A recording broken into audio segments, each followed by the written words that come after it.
Alright, for this problem here, it wants us to sketch y equals 2 minus negative 2x minus x cubed. And right off the bat, we go with the domain, and you know that it's all real numbers because it's a general cubic, and there's no restrictions, and it's continuous, and there's nothing else that's hindering us from letting it not being equal to any number in the entire sequence. And to find the x cubed, find the intercepts, which would be, you're going to let x equal 0 to find y. And then once you solve for y, you'll get 2. So you know it's going to have a y-intercept of 0, negative 2. Then we're going to go down to symmetry, see if we can find any symmetry in here. So we're going to let the function be the negative x of it, and then once you solve for it, you know that there's no correlation between here and here. And being with that, it's going to have no symmetry between either the x-axis and y-axis. So there's just no symmetry. And then the asymptotes for both of them, they're going to have no asymptotes, because knowing from a general cubic, you're going to have no, being that there's no restrictions and it's continuous, there's going to be no asymptotes in the entire function. So right off the bat, you can definitely make a generalized conclusion that it's decreasing from negative infinity to positive infinity. Again, looking at the graph and just knowing what a cubic function is.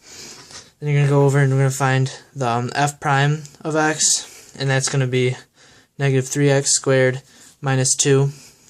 And then from there we can find f double prime of x, and that's just going to be negative 6x. So we can find our critical points here by going f prime of x, making it equal to 0, and that will give you x equals 0.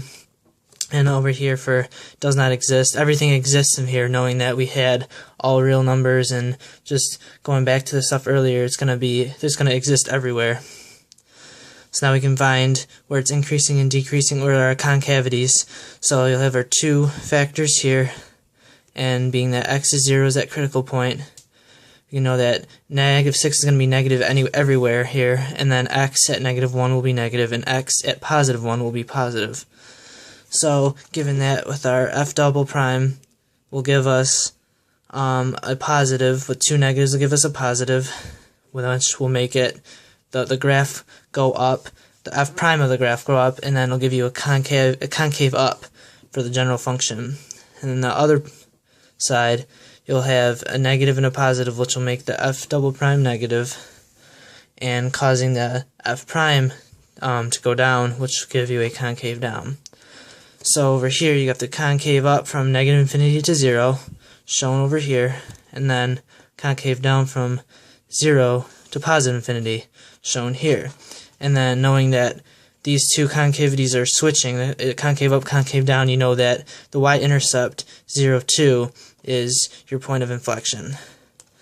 And given all that information, you can make a general sketch of the graph, knowing that we didn't have many critical points, and with having no maximums or minimums in here, there's not many points you can base off, but you're going to draw a general negative cubic function with the critical point of 0, 2 also being your point of inflection, starting up and then continuing down.